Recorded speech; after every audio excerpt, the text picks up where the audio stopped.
For me, research always involves some combination between thinking about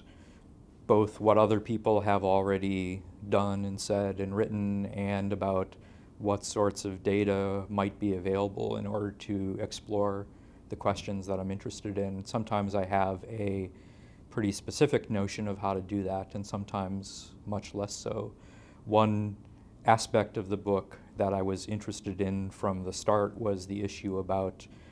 unequal responsiveness of public officials to the preferences of different kinds of citizens. And for that purpose, I had in my head going in a particular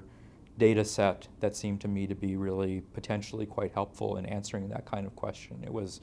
survey data that had been collected for an entirely different purpose. People were interested in studying Senate elections, and as a result, they interviewed lots of people in each of the 50 states, regardless of whether it was a big state or a small state, to find out what their views about a variety of questions were that might influence their votes for senators. But because of the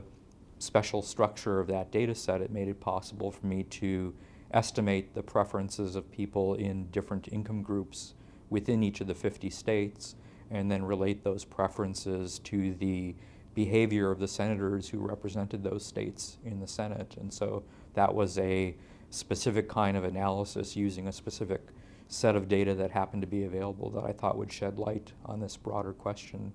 When I turned to looking at the impact of partisan political choices on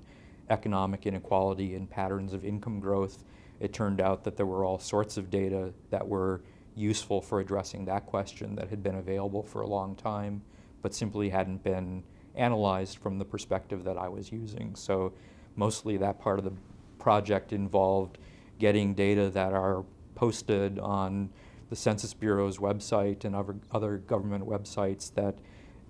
simply tabulate the economic experience of people in different parts of the income distribution.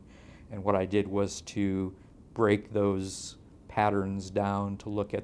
differences in experience for different kinds of people under Democratic and Republican presidents in order to use those data that had existed for a long time in order to shed light on the particular questions that I was interested in. And then for some other parts of the study, there weren't relevant data available, and I actually was involved in designing new surveys that asked people questions about their views about inequality and their views about tax policy and related issues in ways that made it possible to address questions that otherwise wouldn't have been as readily researchable.